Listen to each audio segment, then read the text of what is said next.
नमस्कार, आप देखना शुरू कर चुके हैं नॉर्थ ईस्ट लाइव और मुद्दा के साथ स्टूडियो में मैं रंजीत। कोरोना ने सभी क्षेत्रों को प्रभावित किया है, पर्यटन उद्योग भी प्रभावित हुआ है। खासकर पूर्वोत्तर भारत में पर्यटन के इस मौसम में भी सन्नाटा सा छाया हुआ है। हर साल इस मौसम में लाखों पर्यटकों का आगमन होता है। जाहिर है कि पर्यटन उद्योग से जुड़े हजारों लोग आर्थिक रूप से प्रभावित हुए हैं। पूर्वोत्तर राज्यों में सरकारों की एसओपी भी कहीं ना कहीं इस उद्योग को प्रभावित कर रही है।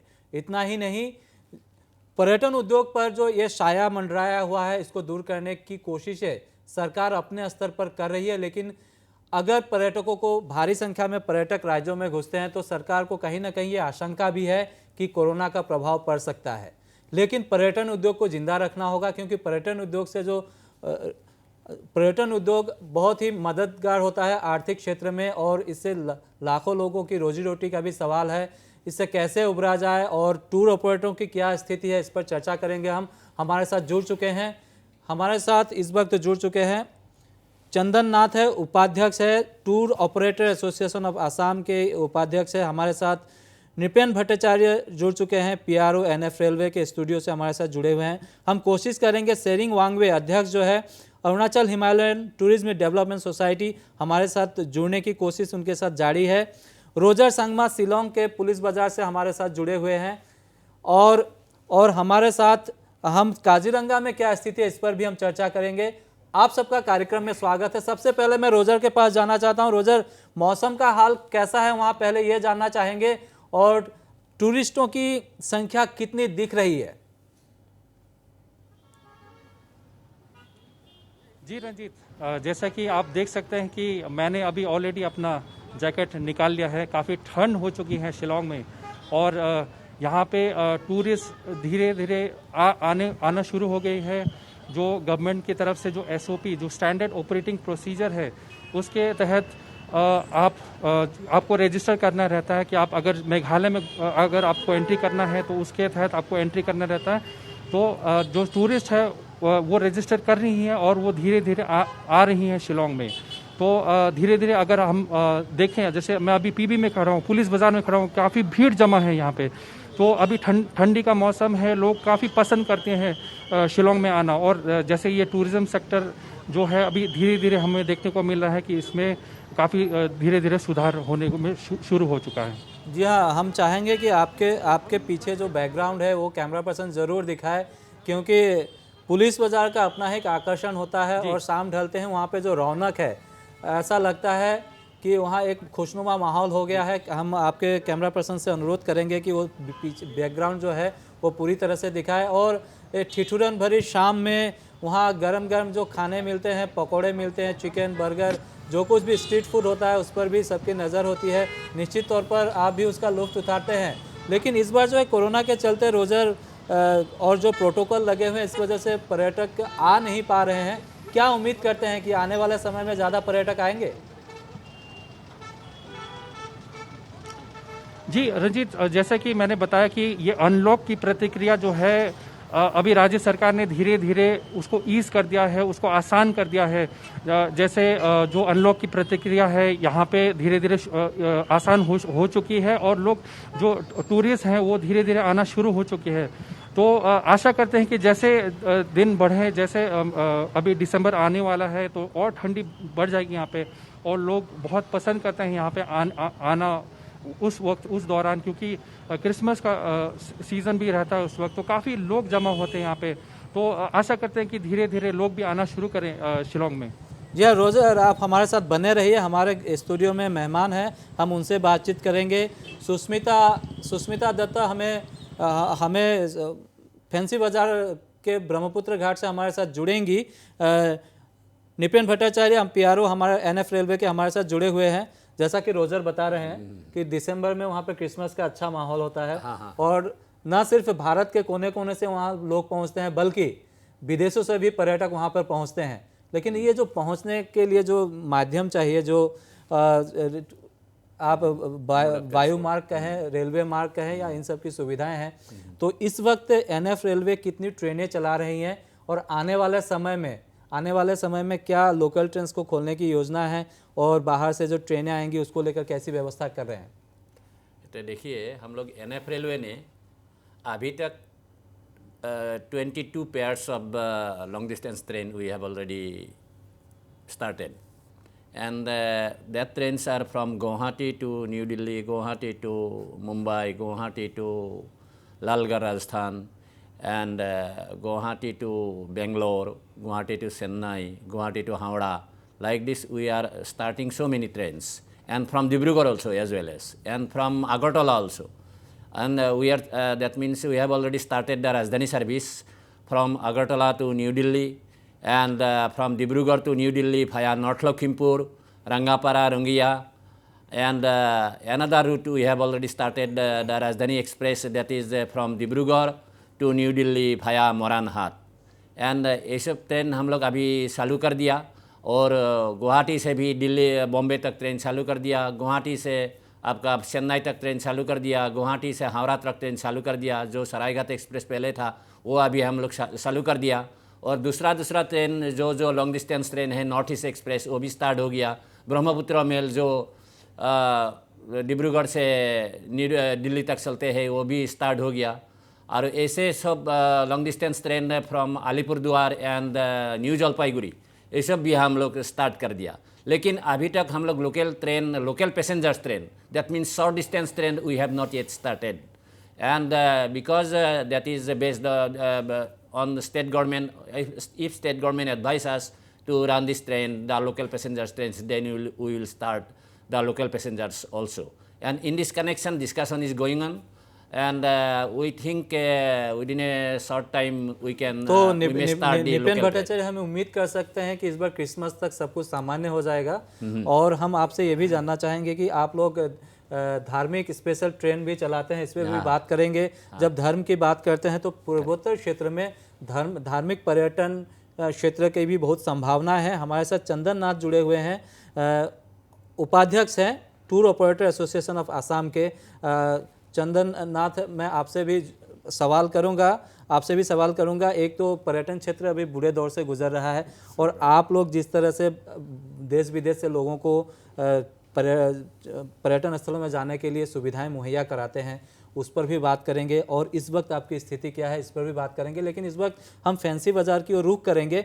वहाँ पे छठ पूजा का आयोजन चल रहा है, और निश्चित तौर पे हम जब धार्मिक पर्यटन की बात करते हैं तो छठ पूजा को भी इस नज़रिए से देखना होगा।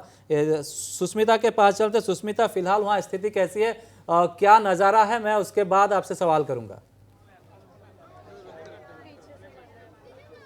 जी रंजीत, आप जैसे देख सकते हैं यहाँ पर मैं इस वक्त मौजूद हूँ फैंसी घाट में, जहाँ पर आप देख सकते हैं हजारों की संख्या में लोग जो है वो यहाँ पर छठ का जो पावन पर्व है उसको लेके उत्साह भी काफी है लोगों में। और लोग यहाँ पर जो लोकगीत सिंगर है, हमारा गायिका है कल्पना पटवारी मौजूद है, उससे भी लोगों में काफी जो है उत्साह है। लोग आकर यहाँ पर सेल्फी खिंचवा रहे हैं उनके साथ। और मैं कैमरा पर्सन नवल को बोलना चाहूंगी कि वो दृश्य दिखाए कि लोग यहाँ पर कितनी तादाद में अभी भी, जबकि अर्घ हो चुका है, पूजा हो चुकी है, अभी जो लोग हैं वो जाकर प्रसाद बनाएंगे और ठेकुआ जो होता है वो बनाएंगे। और इस वक्त आप देख सकते हैं कि यहाँ पर कोरोना प्रोटोकॉल को मानते हुए भी लोग काफी यहाँ पर मास्क लगाए हुए हैं, फिर भी भीड़ काफी दिख रही है आपको रंजीत। जी, हमें काफ़ी भीड़ देख रही है। प्रसिद्ध भोजपुरी लोक गायिका कल्पना पटवारी भी हम अपनी स्क्रीन पर दर्शकों को दिखा रहे हैं। हर साल छठ पूजा में जब भी वो आसाम में होती है, फैंसी बाज़ार में निश्चित तौर पर पहुंचती है। फैंसी बाज़ार के विभिन्न घाटों में जो पूजा होती है, सुष्मिता, मैं आपसे आग्रह तो करूंगा कि एक बार आप कल्पना पटवारी के पास पहुंचे और उनसे सवाल करें कि क्या छठ पूजा का जो ये आयोजन होता है बृहत्तर स्तर पर असम में बड़े स्तर पर आयोजन होता है, इसको धार्मिक पर्यटन का रूप दिया जा सकता है? अगर आप ये क्वेश्चन उनसे पूछ पाए, एक बार आप क्या कोशिश कर सकती है उनके पास जाने की? हालांकि भीड़ बहुत है, अगर आप कोशिश करेंगी और सवाल ये कीजिएगा, क्या छठ पूजा, चूंकि 3-4 दिवसीय छठ पूजा होता है, उनसे पूछिए कि क्या धार्मिक पर्यटन के तौर पर इसको विकसित किया जा सकता है?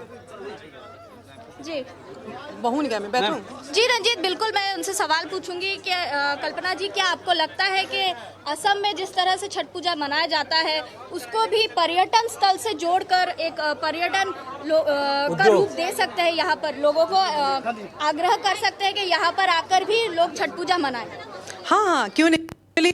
चाहे अगर विजन हो, अगर दूर तक सोचा जाए तो बहुत कुछ हो सकता है। कोई भी एक छोटे जैसे पत्थर को भी ना अगर आस्था होता है वो धीरे धीरे वो शिवलिंग का रूप लेता है ना। तो अगर मन में चाहत हो तो बहुत कुछ कर सकते हैं। और मुझे ये अच्छा लगा आज कि हमेशा नॉर्मली क्या होता है, या तो आप छठ के समय, मैं गंगा किनारे ही ज़्यादा होता हूँ, बनारस हो, बिहार हो, उस तरफ होती हूँ। आज इस बार मैं ब्रह्मपुत्र किनारे हूँ और असमिया होने के नाते ना ये अलग एहसास है कि ब्रह्मपुत्र किनारे भी जो नदी की जो बात है ना, नदी के साथ सभ्यता जुड़ा हुआ होता है। तो असमिया की जो समाज है उस वहाँ भी हमारे भारतवर्ष के जो उत्तर भारतीय लोग हैं यहाँ बहुत सालों से हैं और उनका देन है, इस समाज को भी देन है। तो मिलजुल के जो हमारे गुवाहाटी में जो इस बार मैंने छठ सबके साथ मनाया, इस तरह से बोल सकते हैं। और ब्रह्मपुत्र एक बहुत अच्छा संदेश है छठ के लिए मेरे हिसाब से। सुष्मिता, आप मुझसे पूछिए, धार्मिक पर्यटन के तौर पर क्या विकसित किया जा सकता है छठ पूजा के आयोजन को? धार्मिक पर्यटन के तौर पर इसको मान्यता दिला सकते हैं या विकसित किया जा सकता है? बिल्कुल रंजीत, मैं आपका सवाल उन तक कन्वे करती हूँ।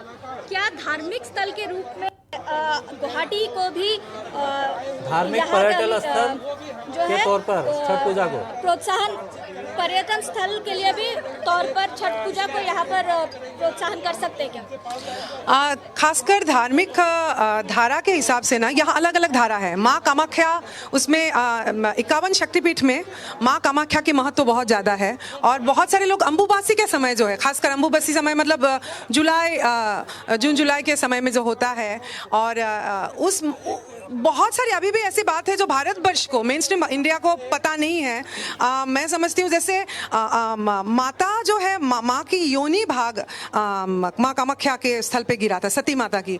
और उस नाते आप एक ध्यान दीजिएगा, यहाँ पे हमारे यहाँ पे मेंस्ट्रुएशन की जो एक पूजन है। अम्बुबासी मतलब क्या है? 3 दिन के लिए पट बंद होता है, या इसका मतलब हम जो नारी स्त्री है, जो प्रकृति रूपी नारी है, तो मेंस्ट्रुएशन के लिए 3 दिन पट बंद रहता है माँ कामाख्या का। मैं आपके इस बात का जवाब दे लीजिए।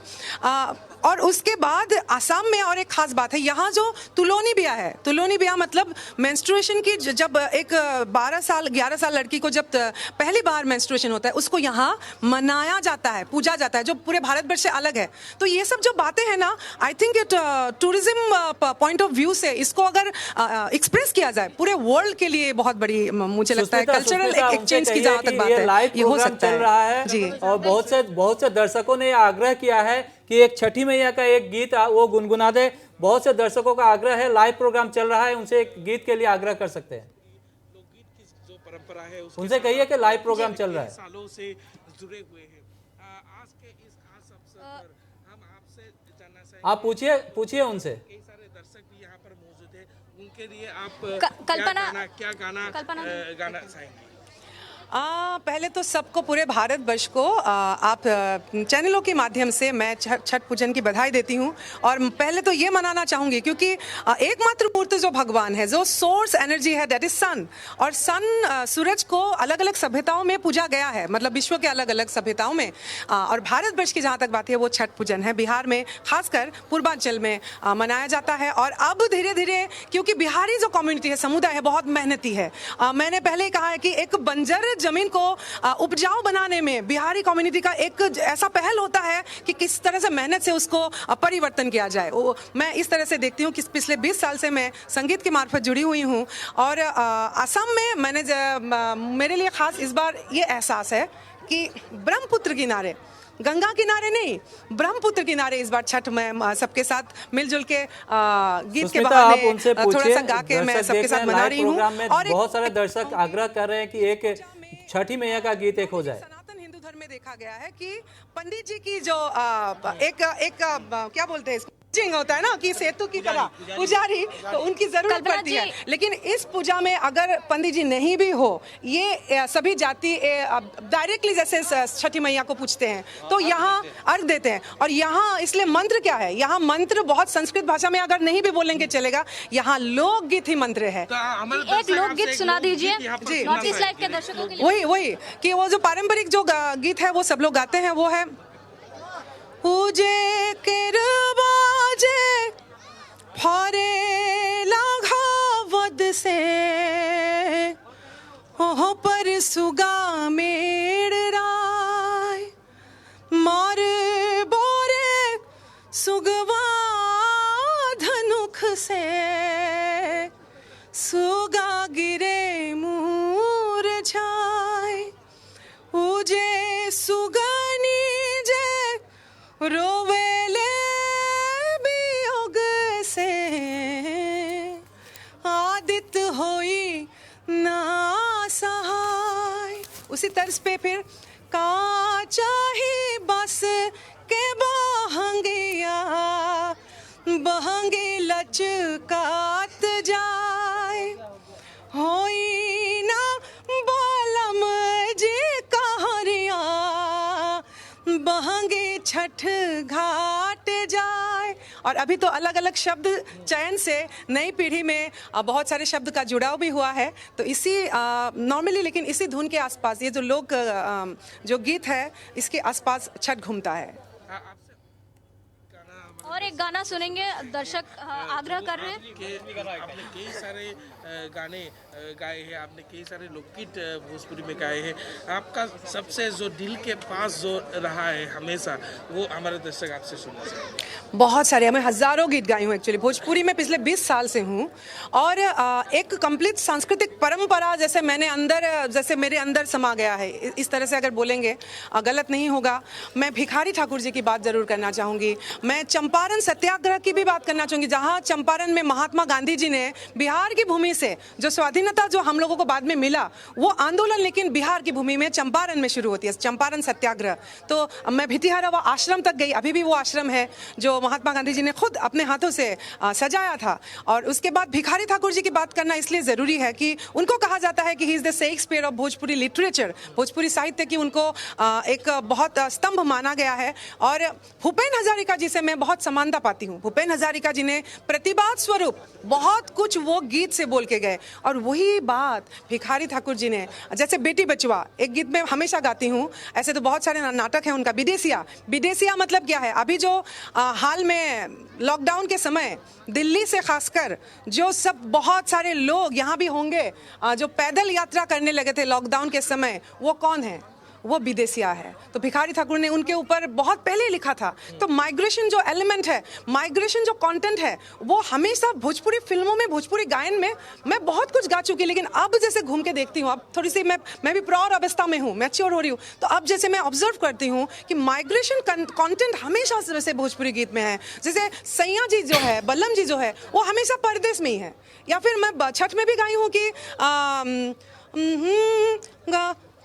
छठ घाटे और नन रहिए बलम जी, घर छुट्टी लेके और कुछ दिन रहिए बलम जी। मतलब ये सब गीतों के बहाने भी आप ध्यान दीजिएगा, भावुक गीत क्यों है? यहाँ कहीं ना कहीं जो मर्द है, जो पुरुष है, वो जैसे रुपया कमाने के लिए हमेशा से बाहर ही है, ऐसे समय बीत गया। सोहर जो है, जो प्रेगनेंसी के समय गाया जाता है बच्चा पैदा होने पे, उस पे भी आपको कि सैया मोरा गईले नौकरिया ताउरी चौकरिया ताउरी नौकरिया नु हो ललना लिहाले ना कवनो खबरिया की मनवा बेआकुल हो। यहाँ भी बच्चा गोदी में लेके जो पत्नी है वो वही सैया जी बाहर है। तो कहीं ना कहीं भोजपुरी आई थिंक इस अलग अलग डायमेंशन से ऑब्जर्व करने के लिए, स्टडी करने के लिए बहुत कुछ है। और छठ जैसे एक दिल है, छठ जैसे हृदय है आस्था के लिए। पूर्वी है। पूर्वी के लिए मैं खास इसलिए वो दिल के करीब इसलिए है कि मैं पहली महिला रहूंगी हमेशा इतिहास में, भोजपुरी इतिहास में, जो छपरहिया पूर्वी को ऊंचे तान से रिकॉर्ड करने की जहां तक बात है, बहुत लोग गाए होंगे पहले, लेकिन जहां तक रिकॉर्ड करने की बात है वो पहली महिला कल्पना पटवारी रहेगी, इसलिए वो हमेशा मेरे दिल के करीब रहेगी पूर्वी। तो एक एक जो गीत की परंपरा है लोक गायन की भोजपुरी में, मेरे लिए एक एक थेसिस के, मतलब एक थेसिस के स्टडी करने, रिसर्च करने लायक सब्जेक्ट जैसा है। जी मैम, एक नॉर्थ ईस्ट लाइव के दर्शकों के लिए खास एक गाना सुना दीजिए आप। तो लास्ट ईयर मैं गाई थी भोरा ही से रहिया निहारी आदिता मला, कहाँ वाला गौनी इतना देर, भोरा ही से रहिया निहारी आदिता मल, कहाँ वाला गौनी इतना देर, हे देवा और जिला गावतिया बरती तिरियावा भइल रघिया के बेर, हे देवा और जिला गावतिया बरती तिरियावा भइल रघिया के बेर। बहुत बहुत शुक्रिया आपका। Thank you. सुष्मिता, निश्चित तौर पर दर्शक हमारे और सुनना चाहते थे गाना, लेकिन समय की भी पाबंदी है, और चूंकि हमारे स्टूडियो में भी हमारे मेहमान हैं, उनसे भी चर्चा करेंगे। खासकर हम आज चर्चा कर रहे हैं पूर्वोत्तर भारत के पर्यटन स्थल पर क्या प्रभाव पड़ा है। रोजर, आपको भी आप और थोड़ी देर हमारे साथ रहिए। आखिरी सवाल मैं करता हूं, उसके बाद आपको मैं कार्यक्रम से विदा दूंगा, क्योंकि आपको और भी काम करने हैं। रोजर, पर्यटकों की संख्या की बात करें तो अभी तो आपका बाहर से पर्यटकों को आने नहीं दिया जा रहा है, तो आपका जो इंटर स्टेट के लोग हैं और उस तरह का पर्यटन, कितने पर्यटक पहुंच रहे हैं और कैसा माहौल है? जी रंजीत, जैसा कि आपने बताया, मैंने उस वक्त भी बताया था आपको कि यहाँ पे कोरोना महामारी के वजह से काफ़ी महीनों से लोग नहीं आ पा रहे थे बाहर से, और अभी जो टूरिस्ट डेस्टिनेशंस है वहाँ पे भी जो यहाँ के रहने वाले लोग थे, काफ़ी महीने से उनको अलाउ नहीं किया जा रहा था वहाँ पे जाने के लिए। लेकिन अभी हाल ही में जो यहाँ के रहने वाले लोग हैं उनको धीरे धीरे अलाउ किया जा रहा है। जो नए SOPs जो मैंने बताया था कि स्टैंडर्ड ऑपरेटिंग प्रोसीजर है गवर्नमेंट की तरफ से, जो अभी हाल ही में इशू किया था, तो उनके द्वारा ये हमें पता चला है कि जो यहाँ के लोग हैं उन्हें कुछ लोकेशंस, कुछ टूरिस्ट डेस्टिनेशंस में अलाउड है जाने के लिए। और मैं भी ये भी ऐड करना चाहूँगा कि कोरोना महामारी के वजह से जो टूरिज़्म सेक्टर है इसमें काफ़ी प्रभाव पड़ा है, काफ़ी नुकसान हुआ है। अगर आप देखें पिछले 10 साल के आंकड़ों को, तो मेघालय में काफ़ी अच्छा रहा है टूरिज़्म, और काफ़ी डेवलप हुआ है। मान लीजिए उसको मतलब 10 साल में काफ़ी डेवलप हुआ है ये टूरिज़्म सेक्टर यहाँ पे, और उस टूरिज़्म सेक्टर की वजह से काफ़ी एम्प्लॉयमेंट जनरेट हुआ है यहाँ पे। लेकिन अभी कोरोना महामारी की वजह से काफ़ी लोग ने अपना होटल बंद हो गए हैं, और काफ़ी लोग अपने जॉब्स लूज़ कर बैठे हैं। तो मेरे साथ कुछ लोग जुड़े हैं यहाँ पे जो कि यहाँ के बिजनेसमैन, मैं उनसे भी कुछ सवाल करना चाहूँगा कोरोना के बारे में। तो सर, यहाँ पे कोरोना के वजह से क्या क्या प्रभाव पड़ा है वो ज़रा बताएंगे आप? कोरोना की वजह से यहाँ पे बिज़नेस बहुत इफेक्टेड हुआ है। पहले जो बिज़नेस था, स्पेशली मेरा तो होटल भी है, मिठाई की दुकान वो दिल्ली मिष्ठान सामने है, तो काफ़ी बिज़नेस पे इफेक्ट हो गया। आज के दिन हमारी सेल जो पहले थी उससे 60% है, नहीं तो बीच में तो 30% पहुंच गई थी, अभी 60% तक आ गई है। एंड आई फील कि tourism we must opening up the economy, opening up the businesses, and Assam से टूरिस्ट आना बहुत ज़रूरी है। आसाम के tourist they must feel comfortable. जैसे हम लोग वहाँ जा रहे हैं आसाम में, तो हमारे को कोई टेस्टिंग नहीं है। सिमिलरली आसाम से जो आते हैं उनको भी टेस्टिंग नहीं होनी चाहिए on a reciprocal basis. Within the northeast, people should be allowed to move freely. That will help all the northeastern states, not just us. Assam will benefit, Nagaland will benefit, और जितनी भी states हैं सबको benefit मिलेगा। तो ये बहुत ज़रूरी स्टेप है, क्योंकि बिजनेस अगर नहीं होगा तो जितना कोरोना से नुकसान नहीं हो रहा, जो नहीं मर रहे लोग, उससे ज़्यादा लोग डिप्रेशन में आ गए हैं। बहुत काफ़ी लोग डिप्रेशन में चले गए कि जॉब्स चले गए, सैलरी पूरी नहीं मिल रही है, कहीं 50% है, कहीं उनके जॉब्स ही ख़त्म हो गए। तो डिप्रेशन का एक सिचुएशन जो आई है, this also is part of the corona. ये मत सोचिए कि वो डिप्रेशन को हम छोड़ के कोरोना को बंद करके हम कंट्रोल कर लेंगे, नहीं, everything has to be controlled at the same time. तो इसलिए इकोनॉमी को ओपन करना बहुत ज़्यादा ज़रूरी है इस वक्त। Open up the economy, let the business boom, let things come back to normal. Corona से we have to learn to live with it. Corona तो रहेगा, we have to learn to live with it. कोई ऐसी बात नहीं है, कहीं कोई ऐसा नहीं है कि कोरोना से पूरा बंद करके, सब कुछ बंद करके या लॉकडाउन कर लें तो 4 साल तक कोरोना चला जाएगा, नहीं, कोरोना तो रहेगा उसके साथ, लेकिन we have to live at the same time. Roger, आप हमें तस्वीरें दिखा रहे हैं, ये जो शिलोंग के वासी है उन्होंने सही कहा है कि सब कुछ खोल देना होगा, कोरोना के साथ जीना हमें सीखना होगा। आप हमारे साथ जुड़े, आपका बहुत बहुत धन्यवाद रोजर। हमारे साथ चंदन नाथ जुड़े हुए हैं, उपाध्यक्ष है ये tour operator association of Assam. Shillong के जो निवासी थे उनको आप सुन रहे थे। माहौल अच्छा नहीं है, हम कोरोना संक्रमण काल से गुजर रहे हैं, लेकिन अगर टूरिस्ट नहीं आएंगे तो इस इंडस्ट्री को बहुत भारी नुकसान ऑलरेडी हो चुका है। इसकी भरपाई कैसे होगी ये सरकार अपना नीति बनाएगी, लेकिन आप जैसे टूर ऑपरेटर को किस तरह का नुकसान का सामना करना पड़ा है?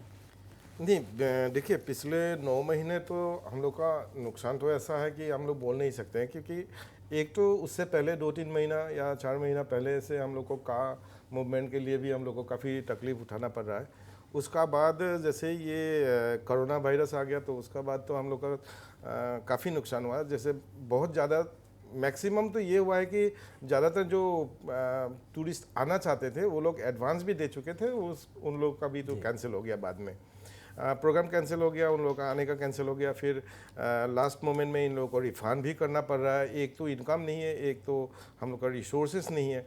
और अभी धीरे धीरे जैसे अनलॉक शुरू हो गया है, उसका बाद भी हम लोग का जो असम में तो प्रॉब्लम नहीं है। असम में अभी हम लोग का जो डोमेस्टिक टूरिस्ट है, ये लोग यहाँ का नज़दीक एरिया में वो लोग जा रहा है। वो लोग इधर से उधर, जैसे हम लोग का चांदोबी हो, जैसे मानस हो, काजीरंगा हो, यहाँ से तो वो जा सकता है। लेकिन जहाँ तक इंटरनेशनल मार्केट है, या हम लोग अगर इसको थोड़ा सा बाहर निकल के अगर असम से या नॉर्थ ईस्ट से बाहर निकल के देंगे, तो नॉर्थ ईस्ट में क्या है कि ज़्यादातर हम लोग हमेशा नॉर्थ ईस्ट को प्रमोट करते हैं, कभी भी ऐसा नहीं कि हम लोग खाली असम को प्रमोट करते हैं। जैसे कोई भी आदमी आता है, जैसे महाराष्ट्र हम लोग का बहुत मेजर एक रेवेन्यू अर्निंग सोर्स है, महाराष्ट्र, गुजरात है, वेस्ट बंगाल एक मेजर रेवेन्यू अर्निंग सोर्स है, सिमिलरली तमिलनाडु भी है हम लोग का, कर्नाटका भी। तो वहाँ से जो टूरिस्ट आते हैं वो लोग हमेशा एक पैकेज की तौर से आते हैं कि असम आएंगे, उसका बाद शिलोंग, चेरापूंजी, माउलिंगनोंग, डाउकी ऐसे घूम के वो लोग काजीरंगा जाएंगे, काजीरंगा से माजुली जाएंगे, या तो वहाँ से वापस आके वो लोग तावांग, बोमडिला साइड में जाएंगे। लेकिन अभी क्या होता है कि एक SOP जो गवर्नमेंट ने दिया है कि जैसे स्टैंडर्ड ऑपरेटिंग प्रोटोकॉल हो या प्रोसीड्योर जो भी हो, उसमें क्या है कि असम में आदमी आ सकता है, असम का अंदर में घूम सकते हैं, लेकिन असम से अभी शिलोंग जाने के लिए परमिशन नहीं है। इसीलिए नहीं है कि अभी शिलोंग में जाने के लिए आपको टेस्टिंग कराना पड़ेगा, जो बहुत आदमी नहीं चाहता है, जिसके लिए असम का आदमी भी अभी आपने देखा है कि उसने बताया, दिल्ली मिष्ठान भंडार का जो प्रोप्राइटर है जो भी हो, उसने जो बताया कि वहाँ अभी आदमी तो जाना चाहते हैं, because people got fed up with the entire 9 months lockdown, तो they want to go out. लेकिन जाए कहाँ? तो नज़दीक तो पहले शुरू करेगा नज़दीक में। तो नज़दीक जाने के लिए Shillong was the one of the best option for every Assamese, क्योंकि हम लोग पहले से ही देखते थे कि जब भी कोई भी बंदी होता था, we use to go to Shillong. तो Shillong was a major centre. तो अभी शिलोंग, मेघालय तो डेफिनेटली रेवेन्यू लॉस कर रहा है। सेकेंडली अभी जैसे Tawang was the hot spot during this period, तो अभी तवांग के लिए भी नहीं जा रहा है, क्योंकि एक प्रॉब्लम हो गया कि अरुणाचल गवर्नमेंट में एक नोटिफिकेशन जारी किया कि अरुणाचल विजिट करने के लिए ओनली अरुणाचल टूर ऑपरेटर को यूज़ करना पड़ेगा। तो अरुणाचल टूर ऑपरेटर को यूज़ करने के लिए जो भी आदमी जाएंगे वहाँ पे, तो अरुणाचल टूर ऑपरेटर को वहाँ से उनका थ्रू बुकिंग मिलेगा। तो उनका जो है, देखिए ज्योग्राफिकल जो पोजीशन है अरुणाचल और मेघालय की, उन लोगों का हमेशा असम का साथ बाई रोड जाना पड़ता है। तवांग के लिए भी बाई रोड जाना पड़ता है, क्योंकि हेलीकॉप्टर सर्विसेज बंद है। तो उसमें भाया असम जाने के लिए उन लोगों को असम में आना पड़ेगा, अरुणाचल की गाड़ी। असम में आके असम से आदमी को लेके या जो भी बाहर से आएंगे उन लोगों को गेस्ट को लेके अरुणाचल टूर करा सकते हैं। जैसे आप अगर डिब्रूगढ़ में भी होगा तो डिब्रू से एक बार देखने के बाद रोइंग, मायाडिया, नामसाई, वो सब जगह में भी आदमी काफ़ी लोग जाते हैं। जीरो में भी जाते हैं, पासीघाट, आलोंग, दापोरिजो, वो ये सब अरुणाचल का हर जगह में आदमी जाता है। लेकिन वहाँ जाने के लिए जो बाई रोड यूज़ करते हैं, वहाँ पे अगर इस टाइप का होगा कि अरुणाचल टूर ऑपरेटर यूज़ करेगा अरुणाचल का टूर, तो उसमें प्रॉब्लम ये हो गया कि हम लोग हमेशा नॉर्थ ईस्ट को प्रमोट कर रहा है, लेकिन यहाँ पे खाली अरुणाचल का, तो इसमें एक प्रॉब्लम आ रहा है जी। कि हम लोग कैसे अरुणाचल का टूर ऑपरेटर को हैंड ओवर करें, क्योंकि एक चेन होता है। कोई भी आदमी गुवाहाटी आएगा तो उनको हम लोग ले जाते हैं घुमा के, फिर अरुणाचल बॉर्डर में भी अगर छोड़ देते हैं, तो ट्रांसशिपमेंट का एक प्रॉब्लम है जो इतना आसान नहीं है। कल अगर मेघालय भी ये जो मुश्किलें हैं इस पर हम चर्चा करेंगे, और खासकर इस वक्त आपके टूर एसोसिएशन से जुड़े जो लोग हैं उनकी जीविका पर भी असर पड़ रहा है, इस पर भी चर्चा करेंगे। और रेलवे प्रबंधन आगे टूरिस्टों के लिए क्या स्पेशल कोई व्यवस्था करने जा रही है, क्योंकि आगे क्रिसमस का त्यौहार है और नॉर्थ ईस्ट में क्रिसमस बड़े ही पैमाने पर मनाया जाता है, इस पर भी चर्चा करेंगे। लेकिन फिलहाल रुकेंगे एक छोटे से ब्रेक के लिए। बने रहे नॉर्थ ईस्ट लाइव के साथ, बहुत जल्द लौटेंगे।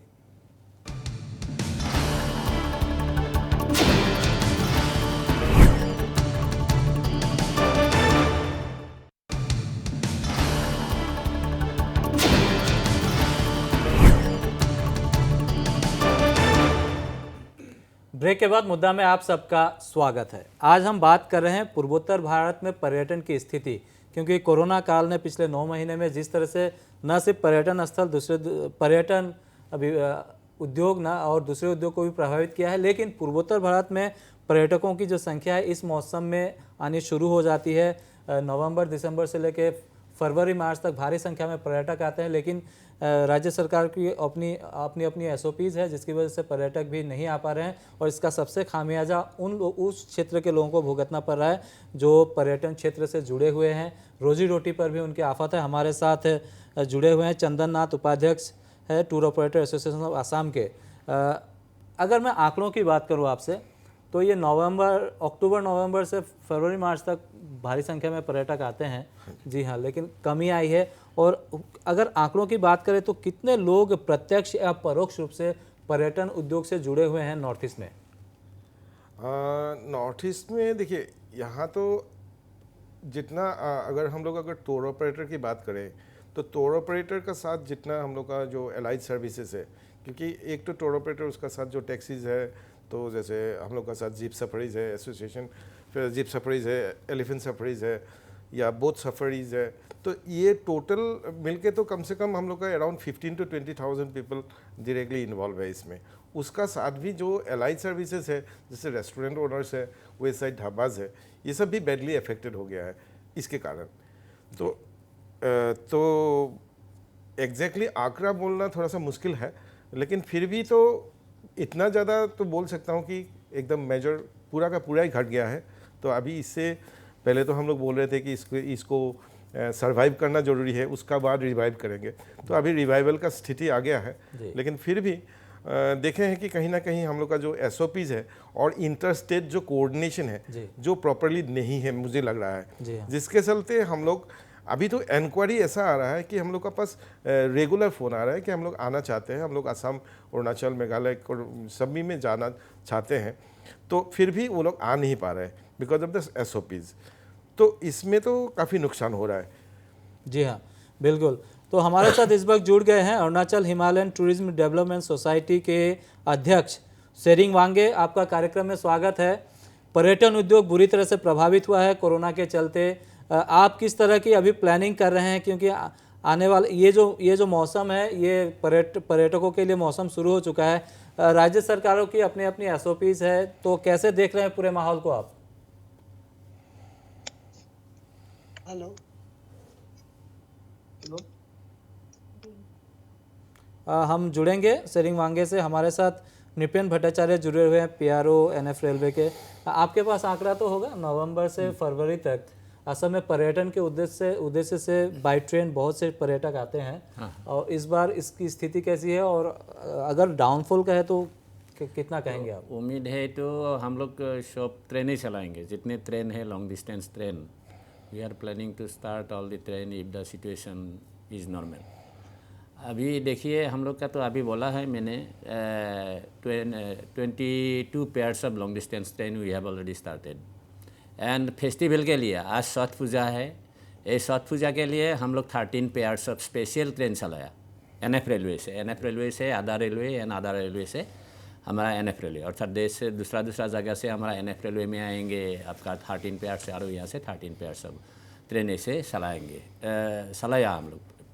15 नवंबर से हम लोग ये ट्रेन चालू कर दिया सच स्पेशल। जी बिल्कुल। और जी हाँ, हम आपके पास आएंगे।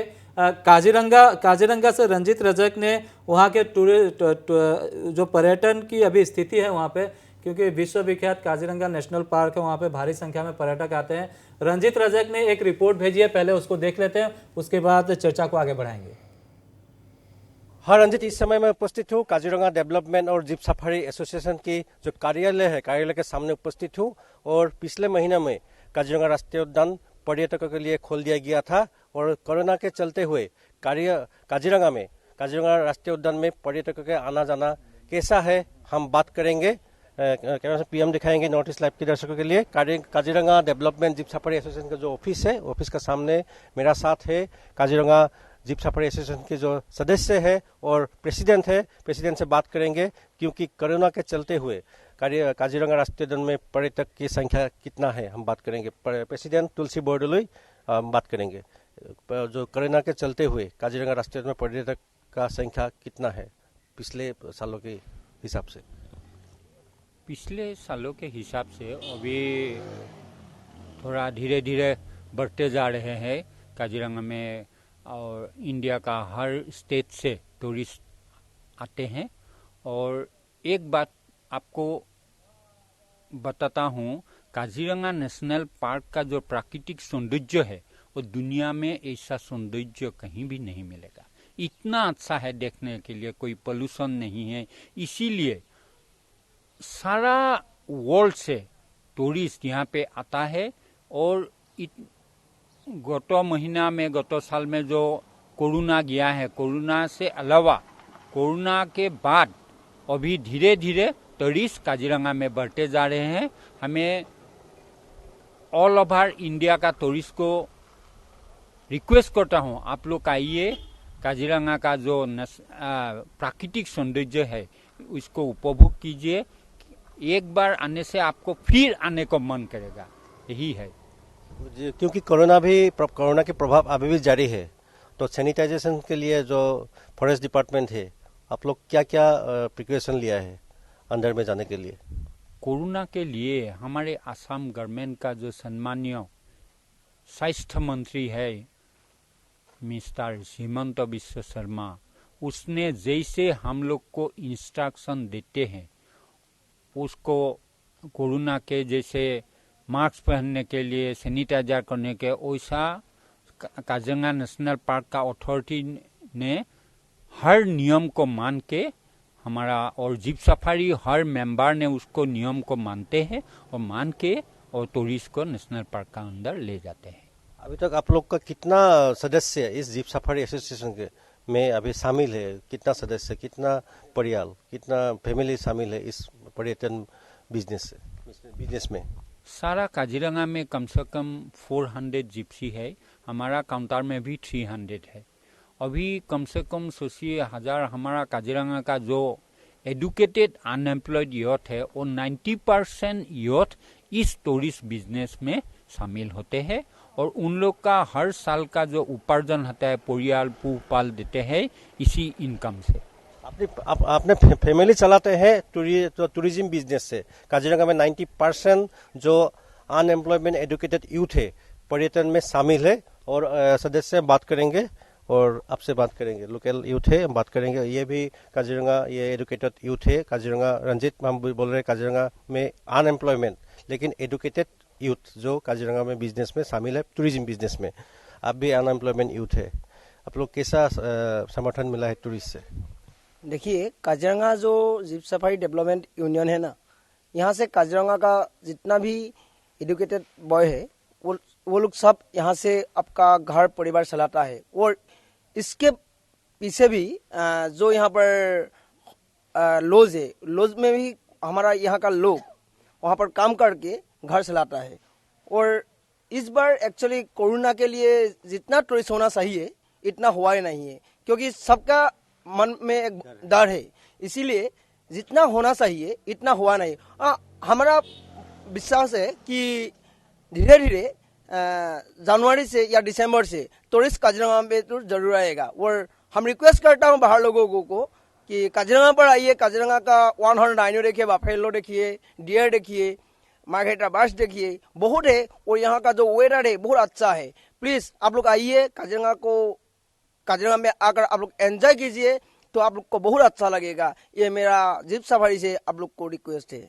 और जीप सफारी से हम लोग बहुत खुश है। जीप सफारी से हम हमारा जितना काजीरंगा का लोग है और आगे जाएगा, ये हमारा विश्वास है। अभी भी आशा मन में लिए है टूरिस्ट। जी हाँ, बिल्कुल आशा मन में लिए हुए हैं। रंजित रजक, आप सही दिखा रहे थे। उम्मीद पे ही दुनिया टिकी है। और चूंकि काजीरंगा के आसपास ऐसे हजारों परिवार है जो पर्यटन के क्षेत्र से जुड़े हुए हैं। और हमारे साथ एक बार फिर जुड़े हैं शेरिंग वांगे, अध्यक्ष है Arunachal Himalayan tourism development society के। कार्यक्रम में आपका स्वागत है। अगर आप मुझे सुन पा रहे हैं तो इस वक्त टूरिज्म की क्या स्थिति है आपके वहाँ पे? हेलो, एक्चुअली मैं आपसे जानना चाहता हूं कि ये कोरोना के चलते जो है टूरिज्म सेक्टर बहुत प्रभावित हुआ है, बुरी तरह से प्रभावित हुआ है। तो इस वक्त आप लोग डेवलपमेंट सोसाइटी जो है हिमालयन टूरिज्म की, आपकी ओर से इस क्षेत्रों को बढ़ावा देने के लिए आप लोग क्या योजना के साथ आगे बढ़ रहे हैं? Arunachal Himalayan tourism development society की तरफ से हम लोग का यही कोशिश है कि अरुणाचल में मतलब जितना भी हो सकेगा टूरिज्म को बढ़ावा देना है। तो 15 अक्टूबर से शुरू हो गया है अरुणाचल में टूरिस्ट आने के लिए। तो हम लोग खुश है कि at least soft opening has started and now almost every day we see almost 100, 200, 300 tourists coming towards Bomdila and Tawang sector. Or I think this number will go up. Government ने काफी rules and regulations बनाया है. It is only for the safety of the tourists as well as for the safety of the inhabitants. Our local people. Tshering वांगे, हमारे साथ tour operator association of Assam के vice president चंदन नाथ जुड़े हुए हैं। उन्होंने कहा है कि स्टेट के बीच जो टूर ऑपरेटर है उनके बीच एक सामंजस्य होना चाहिए, क्योंकि असम के टूर ऑपरेटर को वहाँ एंट्री करने नहीं दिया जा रहा है। लेकिन अगर अरुणाचल के टूर ऑपरेटर और असम के टूर ऑपरेटर मिल के काम करें तो बेहतर हो सकता है। मैं बेटर होगा कि चंदन नाथ आपसे कोई सवाल करे। वांगे जी कैसे हैं? सब ठीक ठाक है? Nice to see you after long time. Yes. हाँ, एक्चुअल में जो हम लोग का जो प्रॉब्लम चल रहा है, मैं यही इसमें अभी यहाँ पे डिस्कस कर रहा था कि अभी जैसे बाहर से टूरिस्ट जो लोग आना चाहते हैं यहाँ पे कि काजीरंगा भी देखना चाहता है, एट द सेम टाइम वो लोग आपका तवांग बोमडीला साइड में भी जाना चाहता है, लेकिन उसमें हम लोग नहीं दे पा रहे हैं क्योंकि एक तो काजीरंगा होने का बाद उन लोगों को ट्रांसशिप करना पड़ता है, क्योंकि जैसे अरुणाचल का जो SOP है उस हिसाब से अरुणाचल का टूर ऑपरेटर होना पड़ेगा। तो ये थोड़ा सा एक हर्डल है। इधर में मेघालय में भी सेम टाइप का हो गया कि जैसे आसाम की गाड़ी मेघालय में एंट्री करने के लिए आपको टेस्टिंग करना ज़रूरी है, लेकिन मेघालय की गाड़ी आसाम में आने के लिए कोई टेस्टिंग ज़रूरी नहीं है। तो इसमें भी ये सब जो इंटर स्टेट जो कोऑर्डिनेशन है ये गवर्नमेंट की तरफ से प्रॉपर्ली नहीं किया है। मैं इसी को बोला था, एक्चुअल में टूर ऑपरेटर्स का नहीं बोला था, मैं बोला था कि गवर्नमेंट की जो इंटर स्टेट गवर्नमेंट का जो कोऑर्डिनेशन होना चाहिए वो प्रॉपर्ली नहीं हुआ है। तो आपका क्या ख्याल है इसमें कि एक इंटर स्टेट कोऑर्डिनेशन होना चाहिए प्रॉपर्ली, क्योंकि असम और अरुणाचल को छोड़ के असम नहीं चल सकते, या असम को छोड़ के अरुणाचल नहीं चल सकते, या तो मेघालय को छोड़ के असम या असम को छोड़ के मेघालय। क्योंकि कोई भी आदमी बाहर से आते हैं तो वो लोग नॉर्थ ईस्ट के लिए आते हैं, वो लोग कभी नहीं बोलते हैं कि असम के लिए ही आऊँगा या अरुणाचल के लिए ही आऊँगा या तो मेघालय के लिए। तो वो लोग हमेशा एक कॉम्बिनेशन कंबाइंड टूर के लिए आते हैं। जी शेरिंग वांगे, एक सॉल्यूशन तो निकलनी चाहिए, क्योंकि लॉस तो सभी को हुआ है। नहीं, हाँ, हमेशा हम लोग तो यही बोलता है कि north east as the whole, north east is one destination. तो अभी जो स्टेट का जो रूल रेगुलेशंस बना हुआ है, this was keeping in view for the safety and security of the tourist as well as the locals of Arunachal Pradesh. और जहाँ तक ये आपका देखिए state of Assam and state of Arunachal Pradesh का टूर ऑपरेटर्स का कोऑर्डिनेशन है, this is very much there, it was there, it is there and it will remain there. Okay, तो अभी भी कोई भी टूर ऑपरेटर आसाम का they want to operate tourist to Arunachal Pradesh, absolutely welcome, very much welcome. Just एक दो जो अभी फॉर अ टाइमिंग जो government of Arunachal Pradesh department of tourism ने जो रूल बनाया है उसको हम लोग फॉलो करते हैं, उसको हम लोग सब मिलकर करके अमल करेंगे। एंड टूरिज्म आसाम से ही होके आता है और अरुणाचल विजिट करने के बाद में आसाम से होके जाता है। नहीं वांगे जी, एक बात, tour operators of Assam should not have any problem. आप कंटिन्यू कीजिए तभी।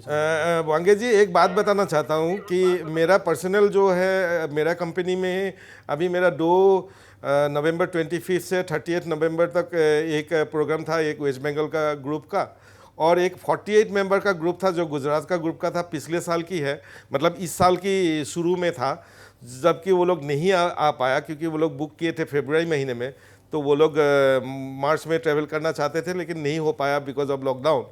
तो अभी वो लोग आना चाहते थे कि दिसंबर का फर्स्ट वीक में, तो ये अभी वो लोग पूरा का पूरा प्रोग्राम ही कैंसिल कर दिया and they are asking for the refund. तो हम लोग उनको रिफ़ंड भी कर दिए।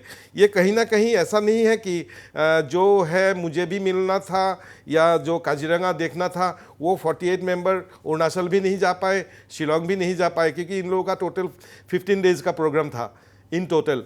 तो और एक 7 मेंबर का जो ग्रुप था वो भी अभी जैसे वेस्ट बंगाल का ग्रुप था वो लोग भी कैंसिल कर दिया लास्ट मोमेंट में। तो ऐसा नहीं है कि हम लोग हर लोग यहीं पे लॉस कर रहे हैं, हर टूर ऑपरेटर, या तो अरुणाचल या तो असम या तो बिजनेस भी लॉस कर रहा है, असम गवर्नमेंट या अरुणाचल गवर्नमेंट भी रेवेन्यू लॉस कर रहा है। जहाँ तक लॉस की बात है, कोरोना के चलते गवर्नमेंट ने हर क्षेत्र के लिए जो फंड की घोषणा की थी, टूरिज्म सेक्टर के लिए भी शायद की होगी, उसको कैसे देख रहे हैं? क्या सरकार से एक विशेष पैकेज चाहिए आप लोग जैसे टूर ऑपरेटर है, क्योंकि सर्वाइवल का बात है। हाँ, और अगर 4-5 महीने में स्थितियाँ सुधरती है तो फिर से आपको एक रीऑर्गेनाइज करना होगा सब कुछ। सही बात है जी। नहीं, एक्चुअल में हम लोग का तो जब शुरू में जब ये पैंडेमिक जब अब तो सितंबर तक था, तो उस टाइम में एक गवर्नमेंट ने, सेंट्रल गवर्नमेंट ने जो मॉरेटोरियम दिया था कि आपका जो लोन है या जो भी हो उसको आपको अगस्त तक 31 अगस्त तक मॉरेटोरियम दे के रखा था। लेकिन अभी तो देखा है कि अगस्त, सितंबर, अक्टूबर, नवंबर, दिसंबर, अभी 5 महीना चला गया, अभी भी कुछ नहीं है। अभी तो मॉरेटोरियम का बात तो आपको पता है कि हर चीज़ डबल होकर इम्पैक्ट हो रहा है हम लोग का पास, क्योंकि एक तो इनकम नहीं है, ऊपर से हम लोग को जो हम लोग का गाड़ी का इंस्टॉलमेंट है या जो हम लोग का day to day working capital का जो इंटरेस्ट है वो इंटरेस्ट भी हम लोग को देना पड़ रहा है डबल होके, क्योंकि एक तो इनकम नहीं है ऊपर से देना पड़ रहा है। तो सेकेंडली गवर्नमेंट ने, असम गवर्नमेंट ने हम लोग के लिए एक संजीवनी स्कीम निकाला था, लेकिन अभी वो लोग 1 नवंबर से 2 नवंबर से इसको लागू कर 1-2 नवंबर से इसको लागू करने का विचार था, जो एक सॉफ्ट लोन होता है टूरिज्म सेक्टर में जो लोग काम कर रहे हैं उन लोगों को बढ़ावा देने के लिए, एक 1 ईयर मोरेटोरियम का साथ कि इसका कोई इंटरेस्ट आपको देना नहीं पड़ेगा 1 साल तक। लेकिन वो भी अभी तक गवर्नमेंट का कोई प्रॉपर नोटिफिकेशन नहीं आया है। जी हम तो इसके चलते जी मुश्किल तो हो रही है, और शायद ये BTR चुनाव में भी अभी सब व्यस्त है, इसके बाद शायद इस सेक्टर पे भी सरकार ध्यान केंद्रित करेंगी, नहीं तो न सिर्फ आप लोग का लॉस है, सरकार का भी लॉस है और आम लोगों को भी नुकसान हो रहा है। निपेन भट्ट, काफ़ी देर मैंने आपको रुकाया, एक बार फिर क्या हम ये उम्मीद करें कि इस साल के अंत तक सब कुछ ठीक हो जाएगा रेलवे के क्षेत्र में? हाँ हाँ, हम लोग तो ट्राई कर रहा हूँ, कितने मिनिस्ट्री ऑफ रेलवे ने भी ट्राई कर रहा है कि जितने जल्दी हो हम लोग ट्रेन चलाएंगे, लेकिन डिपेंड्स अपॉन द सिचुएशन। अभी देख रहा है आप दिल्ली में कैसे कोरोना बढ़ रहा है, तो हम लोग का तो जो रेलवे नेटवर्क है ये पूरा इंडिया में नेटवर्क है। ये मान लीजिए जो आसाम में चलाएंगे ट्रेन, ऐसे नहीं, हम लोग जो ट्रेन है आसाम से बाहर जाएंगे, बाहर से आसाम आएंगे, ऐसे बहुत ट्रेन हम लोग का है। लेकिन अभी सिचुएशन जब नॉर्मल होगा सब ट्रेन चालू हो जाएगा। जी हाँ, बिल्कुल।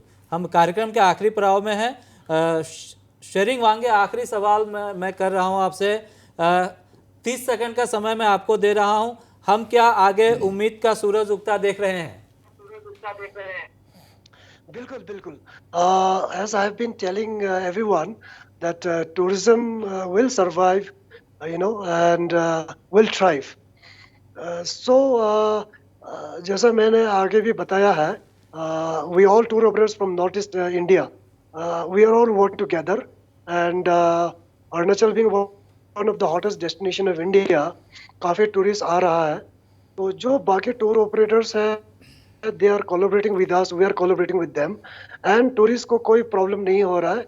And a lot of tourists are already visiting, and जिसका कैंसिल हुआ है, that is they have their own जी हाँ, some बहुत बहुत other धन्यवाद problems. शेरिंग वांगे हमारे साथ जुड़ने के लिए। हम किसी और दिन टूरिज्म पर और विस्तार से चर्चा करेंगे और उम्मीद करेंगे कि आप से अच्छी फीडबैक आए और पूरे भारतवर्ष में यह संदेश जाए, आप टूर ऑपरेटर हो या एसोसिएशन हो, जितने लोग टूरिज्म सेक्टर से जुड़े हुए हैं, पूर्वोत्तर से पूरे देश और पूरे दुनिया में एक अच्छा मैसेज जाए कि आप हमारे यहाँ आइए, यहाँ के सुंदर नज़ारों को देखिए, एक लाइफ टाइम जो फीलिंग है उसको लेके जाइए। आप कार्यक्रम में हमारे साथ शामिल होने के लिए आप सबका बहुत बहुत धन्यवाद। हम आज चर्चा कर रहे थे पूर्वोत्तर भारत में टूरिज्म सेक्टर को लेकर, तो हम उम्मीद कर रहे हैं कि साल के अंत तक सब कुछ अच्छा होगा और टूरिस्ट भरपूर मात्रा में यहाँ पे आएंगे और यहाँ जो टूरिज्म सेक्टर से जुड़े लोग हैं उनको भी फ़ायदा होगा और सरकार की भी रेवेन्यू बढ़ेगी। मुद्दा में इतना ही। आप सबका बहुत बहुत धन्यवाद।